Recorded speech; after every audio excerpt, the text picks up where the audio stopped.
Burlar al diablo. Secretos desde la cripta de Napoleon Hill. Una extraña entrevista con el diablo. Al estar leyendo la entrevista con el diablo, te darás cuenta, por la breve descripción que te he dado sobre la historia de mi vida, del desesperado esfuerzo que el diablo hizo por amordazarme antes de haber obtenido el reconocimiento público. También comprenderás, después de leer la entrevista, por qué ésta debía haber sido precedida por esta historia personal de mis antecedentes. Antes de que comiences a leerla, deseo que tengas un panorama claro del conjuro final que el diablo me lanzó y recuerdes, con provecho, que fue este conjuro final el que me brindó la indulgente oportunidad para girar y retorcerle la cola hasta que gritó su confesión. La perdición del diablo comenzó con la depresión de 1929. Con ese venturoso giro de la rueda de la vida, perdí mi propiedad de 600 acres en Catskill Mountains. Mis ingresos cesaron por completo. El Harriman National Bank, donde estaban depositados todos mis fondos, se colapsó y fue destruido. Antes de darme cuenta de lo que estaba sucediendo, me vi atrapado en medio de un huracán espiritual y económico que resultó en una catástrofe mundial de tal magnitud que no hubo persona ni grupo que la resistiera. Mientras esperaba a que la tormenta amainara y que la estampida de personas aterrorizadas se detuviera, me mudé a Washington, D.C., la ciudad desde la cual me inicié después de mi primera reunión con Andrew Carnegie, hacia casi un cuarto de siglo. Me parecía que no había nada que hacer excepto sentarme y esperar. Todo lo que tenía era tiempo. Después de 3 años de esperar sin obtener resultados tangibles, mi alma inquieta comenzó a ejercer presión para que volviera a trabajar. Había pocas oportunidades para enseñar una ideología del éxito, cuando el mundo a mi alrededor se encontraba al centro de un vil fracaso y la mente de los hombres estaban colmadas de miedo a la pobreza. Este pensamiento vino a mí una tarde. Me encontraba en mi automóvil frente al Lincoln Memorial sobre el río Potomac, a la sombra del Capitolio. Con este pensamiento surgió otro más.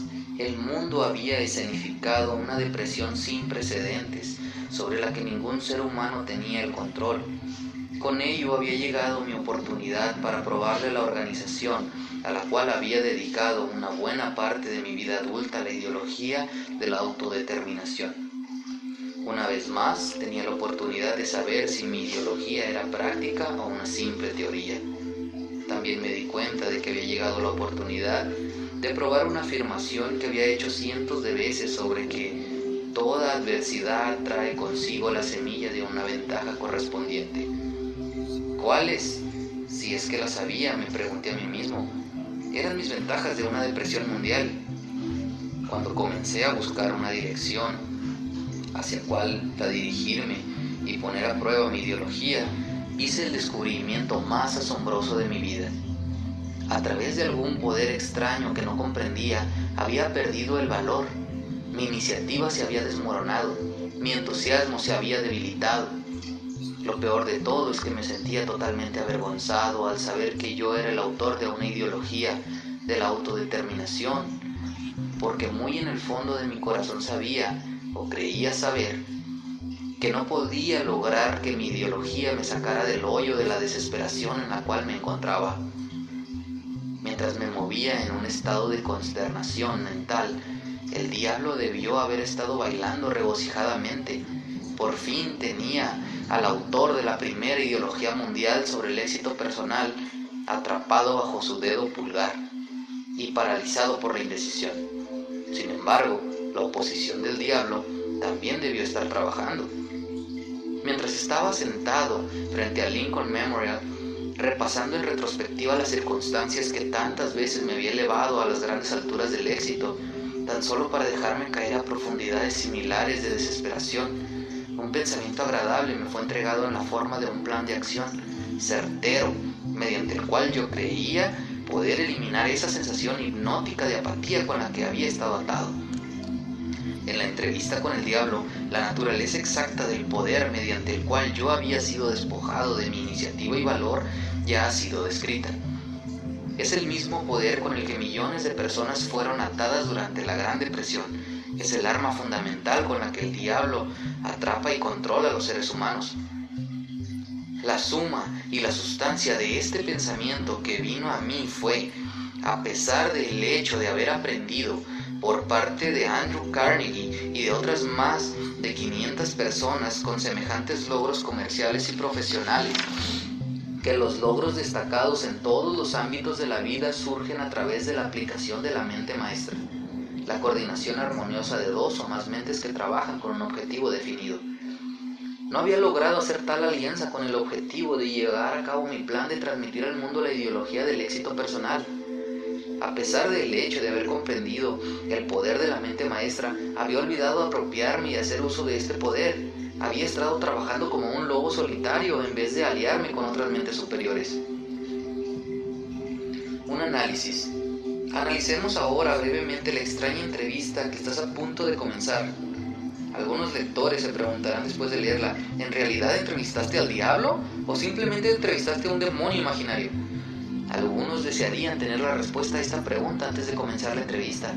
Responderé en la única forma sincera que podría responder, diciendo que el demonio que entrevisté puede haber sido real y tal como él proclamaba ser, o puede haber sido una creación de mi propia imaginación. Cualesquiera que haya sido, si fue real o imaginario, es de poca importancia comparado con la naturaleza de la información transmitida a través de la entrevista. La pregunta importante es, ¿acaso la entrevista transmitió una información confiable y que puede ser útil para aquellos que están tratando de encontrar su lugar en el mundo? Si transmite este tipo de información, sin importar si esta es transmitida en forma de hecho o ficción, entonces me parece un serio análisis a través de una atenta locura.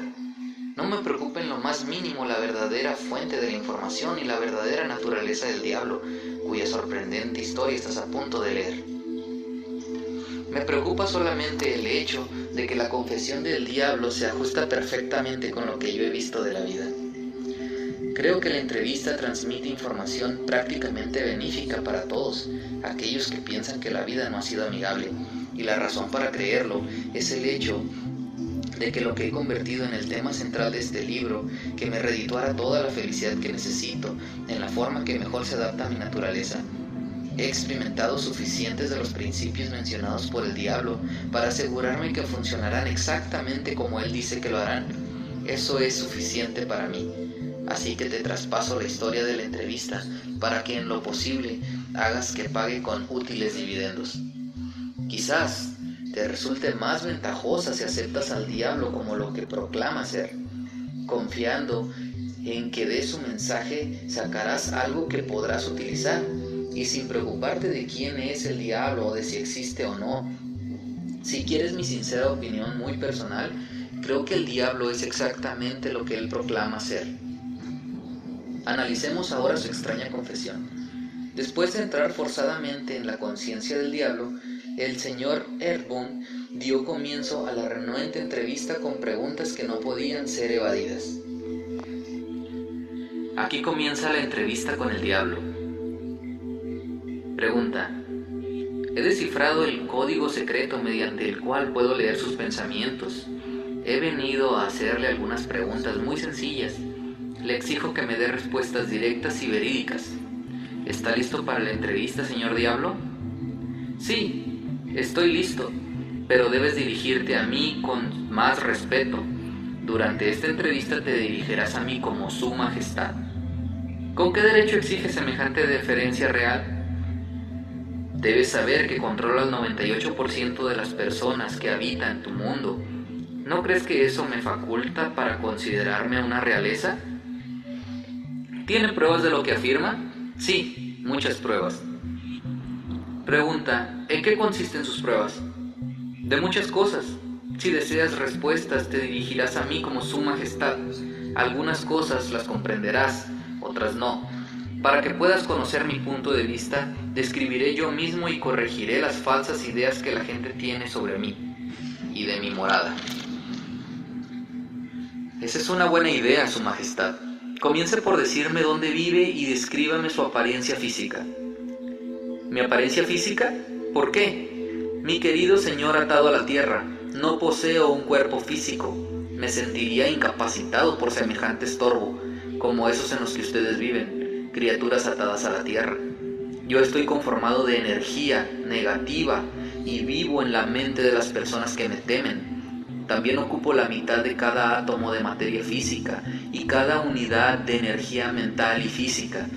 Quizás entiendas mejor mi naturaleza si te digo que soy la porción negativa del átomo. Oh, ya veo lo que está a punto de proclamar. Está colocando las bases para decir que si no fuera por usted, no existiría ni el mundo, ni las estrellas, ni los electrones, ni los átomos, ni los seres humanos, nada. ¿Es correcto? Cierto, absolutamente cierto. Bueno, si usted ocupa solo la mitad de la energía y la materia, ¿quién ocupa la otra mitad?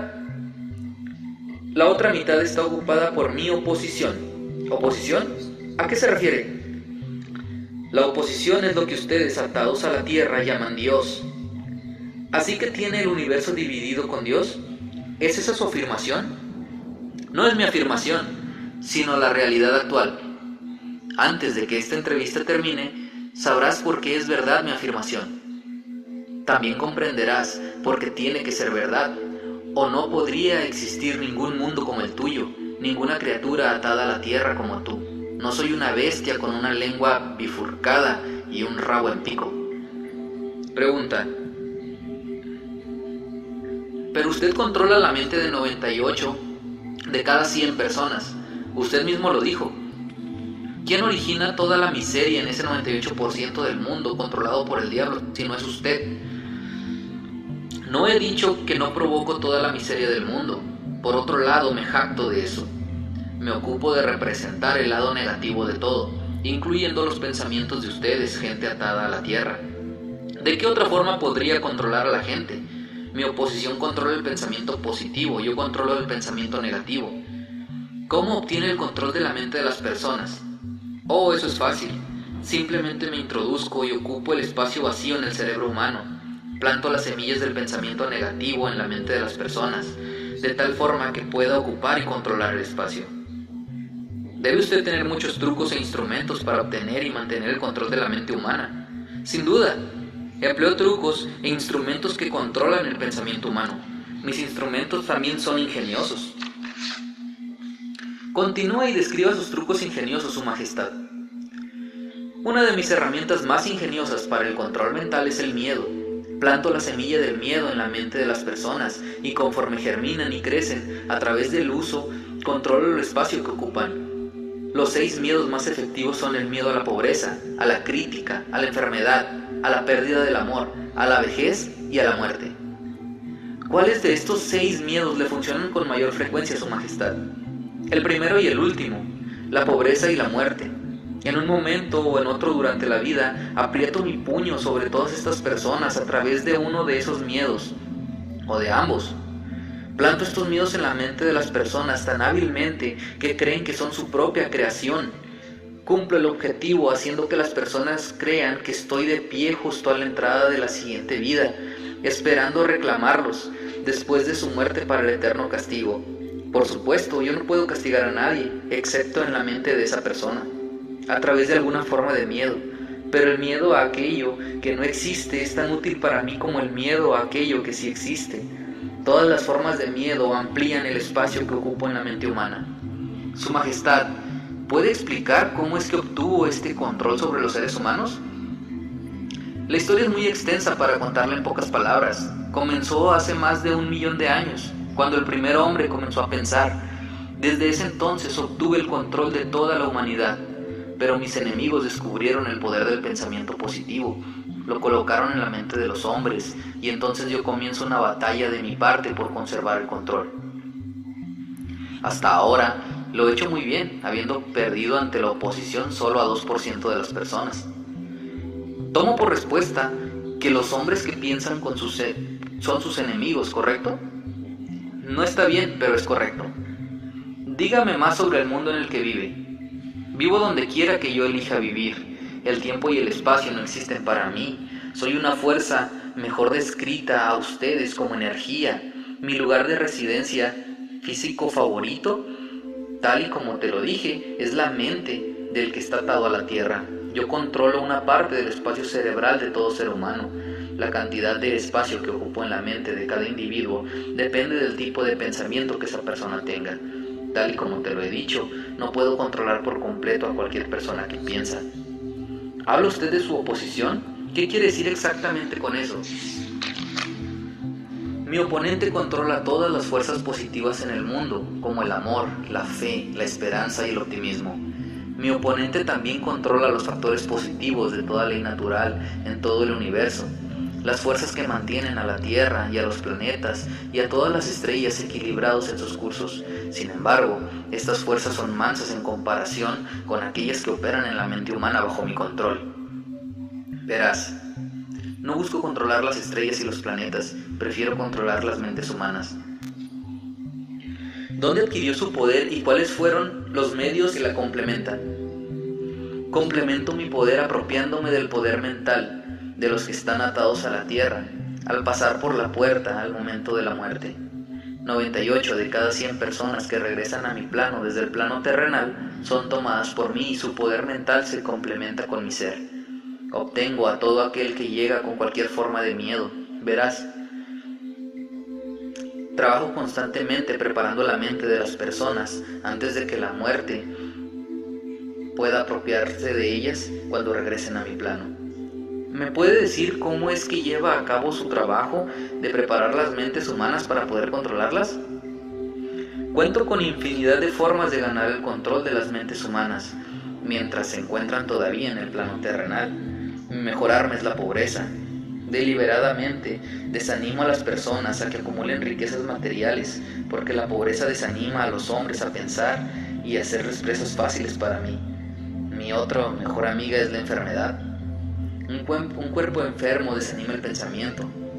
También cuento con miles de obreros en la tierra que me ayudan a ganar el control de las mentes humanas. Tengo a todos estos agentes posicionados en cada invocación. Estos representan a cada raza, a cada doctrina y a cada religión. ¿Quiénes son sus principales enemigos sobre la tierra, Su Majestad? Todos aquellos que animan a las personas a pensar y a actuar por sí mismos son mis enemigos. Hombres como Sócrates, Confucio, Voltaire, Emerson, Thomas Paine y Abraham Lincoln. Y tú no estás haciéndome ningún bien tampoco. ¿Es verdad que utiliza a los hombres acaudalados? Como ya te lo dije, la pobreza es siempre mi amiga porque desestimula la independencia del pensamiento y estimula el miedo en la mente de los hombres. Algunos hombres acaudalados sirven a mi causa, mientras que otros me provocan un enorme daño, dependiendo de cómo se utilice esa riqueza. La enorme fortuna de Rockefeller, por ejemplo, es uno de mis peores enemigos. Eso es interesante, Su Majestad.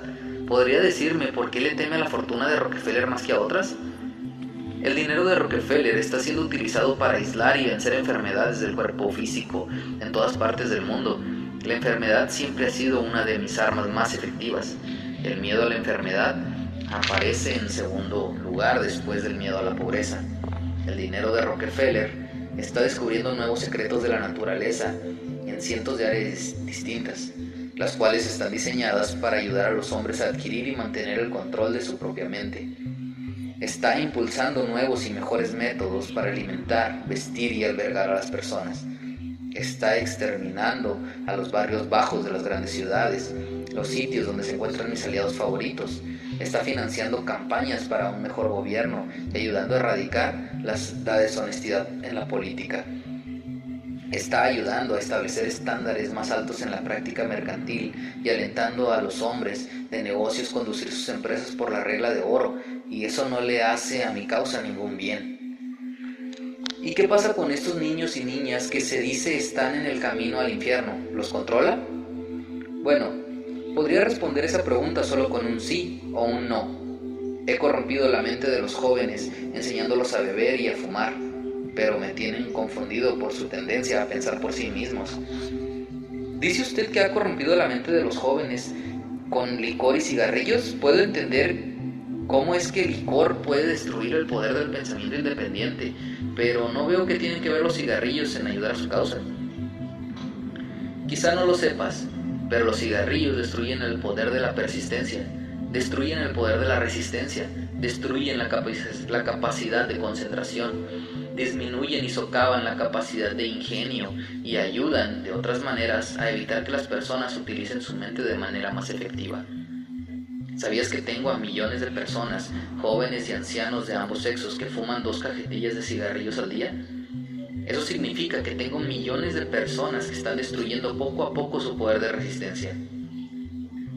Algún día agregaré a su hábito del cigarrillo otros hábitos que destruyen el pensamiento, hasta haber ganado el control de sus mentes.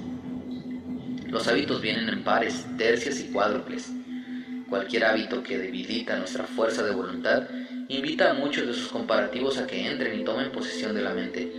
El hábito del cigarrillo no solo disminuye el poder de resistencia y desalienta la persistencia, sino que invita a la holgura de otras relaciones humanas. Nunca pensé que el cigarrillo fuese una herramienta de destrucción, Su Majestad. Sin embargo, su explicación arroja una luz distinta sobre el tema. ¿Cuántos conversos al hábito proclama usted ahora? Estoy orgulloso de mi récord. Millones son ahora víctimas y el número incrementa cada día. Pronto tendré a casi todo el mundo sucumbiendo al hábito. En miles de familias ahora tengo seguidores del hábito, incluyendo a cada miembro de la familia. Niños y niñas muy jóvenes están comenzando a adquirir el hábito. Están aprendiendo a fumar por el ejemplo de sus padres y sus hermanos y hermanas mayores. ¿Cuál considera usted que es la principal herramienta para ganar el control de las mentes humanas? ¿Los cigarrillos o el licor? Sin duda diría que los cigarrillos.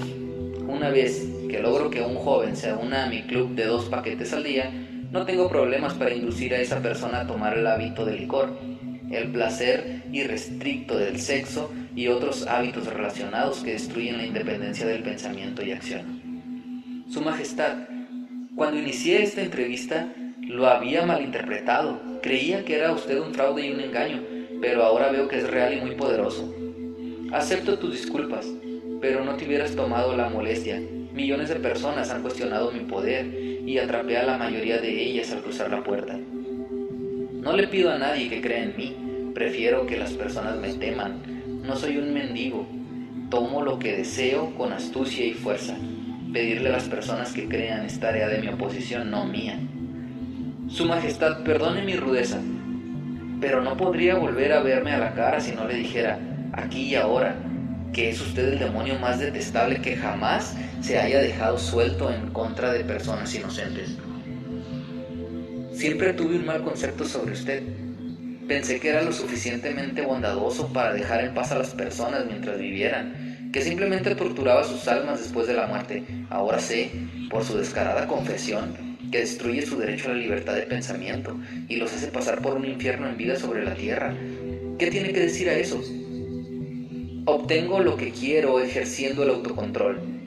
No es muy bueno para mí y mi propio negocio, pero te sugiero que me imites en vez de criticarme. Te llamas a ti mismo un pensador y lo eres. De otro modo nunca hubieras obligado a esta entrevista. Sin embargo, nunca serás el tipo de pensador que me atemoriza, a menos que ganes y ejercites un mayor control sobre tus propias emociones. Alejémonos de las personalidades. Vine aquí para saber más de usted, no para hablar de mí. Por favor, continúe y hábleme sobre los muchos trucos que ha urdido para ganar el control de la mente humana. ¿Cuál es su arma más poderosa? Esa es una pregunta difícil de responder.